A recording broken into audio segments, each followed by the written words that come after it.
আছিলে এই সপোনটো মই ত্যাগ কৰিলোঁ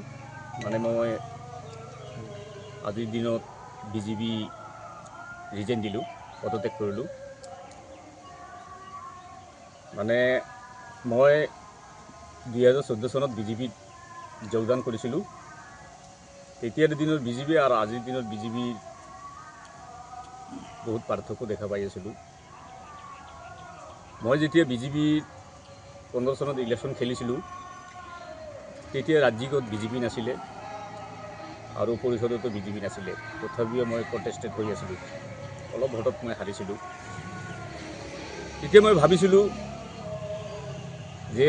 মই কাম কৰি যাম বিজেপিৰ হৈ কাম কৰি যাম 2015 পৰা 2020 চনলৈকে মই গোটেই ডিষ্ট্ৰিক্টখনতে মই কাম কৰিছিলোঁ কোকৰাঝাৰ ডিষ্ট্ৰিক্টত মই অবজাৰ্ভাৰ হৈ আছিলোঁ বিভিন্ন ধৰণৰ বিজেপি কাৰ্যকৰ্তাৰ সংগঠনটো তৈয়াৰ কৰিছিলোঁ আৰু লগতে মই ভাবিছিলোঁ মোৰ প্ৰগ্ৰাম সমষ্টিটো মই বনাম তাৰপিছত মই বনালোঁ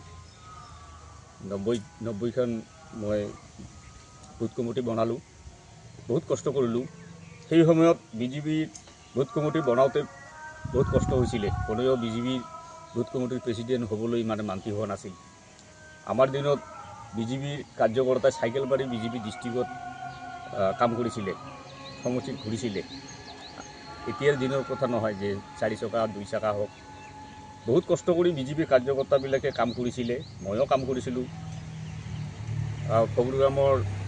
গোপাল সাহা অমিতাভ সাহা গোপাল সেনলাল প্ৰদীপ তিৱাৰী মানস প্ৰতিম ৰায় মনোজ ৰায় আৰু চিটিলৈ কেইজনমান ল'ৰাৰ লগ লাগি আমি প্ৰত্যেক দিন বুথ কমিটিৰ পৰা ইত্যাদি আৰম্ভ কৰি সব কাম আমি কৰিছিলোঁ আৰু সমষ্টিটো একদম পূৰা তৈয়াৰ কৰিছিলোঁ কিন্তু 2020 চনত যেতিয়া মই নমিনেশ্যন দিলোঁ নমিনেশ্যনটো নহয় দাবী কৰিলোঁ তেতিয়া মোক টিকেট দিয়া নহ'ল অৰূপদেক দিয়া হ'ল অৰূপে আমাৰ প্ৰগ্ৰাম সমষ্টিৰ নহয় তথাপিও মই বেয়া পোৱা নাছিলোঁ মই বিজেপি ভাল পোৱাৰ কাৰণে মই সমৰ্থন কৰিলোঁ যে বিজেপি মানে জিকিব লাগে আমি জিকাই দিলোঁ প্ৰগ্ৰাম সমষ্টিবাসী হৈ মই একটাই মোৰ দুখ লগা কথা হ'ল যে লাহে লাহে বিজেপি কৰ্মী মানে দুখ পাই আছে কিন্তু বিৰোধিতা কৰিব পৰা নাই বা কৰা নাই প্ৰগ্ৰাম সমষ্টিবাসীয়ে অৰূপদেক আশীৰ্বাদ দিলে কিন্তু অৰূপদেকেতো আশীৰ্বাদ নিদিলে নাচ গান কৰিয়ে থাকিলে যেনেকুৱা প্ৰতিটো সমষ্টিৰ এটা কৰি TCLC চেয়াৰমেন থাকে এই TCLC চেয়াৰমেনটো সি খামোচ মাৰি ধৰি ৰাখিলে প্ৰগ্ৰাম সমষ্টিবাসী উপহাৰ দিব পাৰিলেহেঁতেন নিদিলে মানে নিজৰ স্বাৰ্থটো পূৰণ কৰিবৰ কাৰণে সি নিদিলে তাৰপিছত এতিয়াৰ কথাটো হ'ল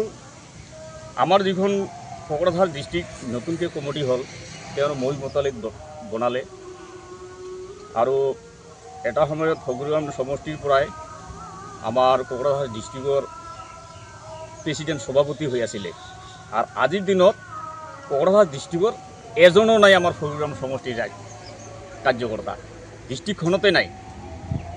ইয়াতকৈ আৰু পৰিত্যাগৰ কথা কি আছে মই তেতিয়া মই ভাবিলোঁ যে অৰূপদে থকা কাললৈকে মই বিজেপিত নাথাকোঁ বিজেপিক মই বেয়া নাপাওঁ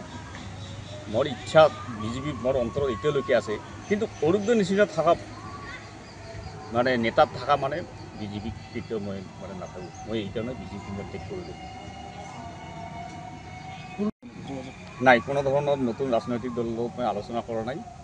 মই মনৰ দুখতহে মই বিজেপি ত্যাগ কৰিলোঁ মই আজি যি বিজেপি কাৰ্যকৰ্তাক মই বনালোঁ ইমান কষ্ট কৰাৰ পিছতো যেতিয়া দেখা পালোঁ যি বিজেপি কাৰ্যকৰ্তাক মই বনালোঁ ইমান কষ্ট কৰাৰ পিছতো যেতিয়া দেখা পালোঁ যে অৰূপদেৰ মই মতালি দিনক দিনে বাঢ়ি গৈ আছে কেতিয়াবা সাম্প্ৰদায়িক ভাৱৰ মানে সৃষ্টি কৰে কেতিয়াবা তেওঁ মানে নিজকে